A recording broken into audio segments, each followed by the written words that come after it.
then the need to change the local canvassing board language goes away. So, but you haven't decided to do that yet, so who knows what you'll decide on that. The other thing, and I mentioned this to Laura when we were coming away from the English, not Laura, Tammy. I mentioned this to Tammy when we were coming away from the English meeting. I think what would help the Chiefland City Commission or any of the other city commissions is if we had a chart that shows what the provision is now and what the provision will change to with your proposed changes to this. I think that would make it easy at a glance for the commission to be able to see what we're changing. So I did ask this question in English, and I'll ask it again tonight. If you, Tammy, if you could explain what the voting day difference will be, and especially as we get to the end of the day when the polls close. So. Okay, so normally, you know, the poll workers are trying to close up here, and you got people coming in as they're trying to close up, and it's kind of chaotic. The meeting may not start till 7:30, 7:40 until the commission, the canvassing board can get up here and actually get some results given to them and absentee ballots given to them. So the difference is the canvassing board would not meet here.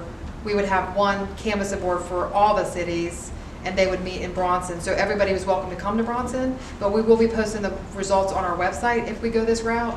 So candidates that were running for office could simply just go to the votelevy.gov and they can get the results directly from there. We plan on having vote by mail up and ready by 7:30 p.m. And then another thing I know we had concern in English was, what about the election day results? Well, the election day results are going to be posted on the door. So obviously those results will be brought back to Bronson too, and we'll upload them and put them on our website. But anybody from the public that happened to be out campaigning all day could easily go to the door. They could at least see how they did at the precinct. Obviously they wouldn't know how they did at the vote by mails until they looked at the website or came to the office to get reports. So that's the big difference election night, is they would get results at Bronson or on the website rather than here in Chiefland. So let me ask you, what's the procedure regarding public access once the polls close? From our office, from canvassing?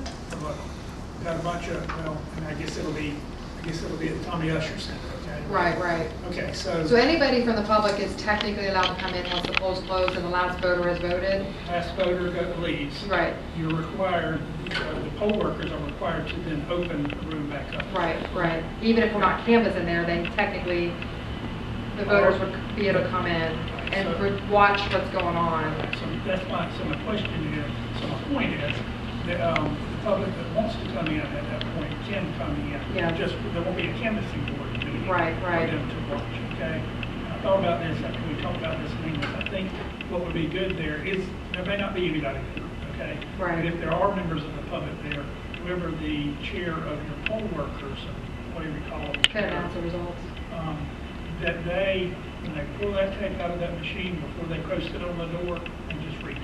Okay. And read it off to whoever is there, because I think that will, and probably the vast, but 99% of the time, the voting for the day is probably going to carry the voting. And maybe we want to add that in the agreement, so it's not something we forget to do, you know? It's really training your poll workers. Right. Whoever's leading the poll workers to when that tape comes out, we just read off, it's like, it's not official, it's subject to blah, blah, blah. We haven't counted the vote by mail ballots, but here's the machine results for today. Right. And to be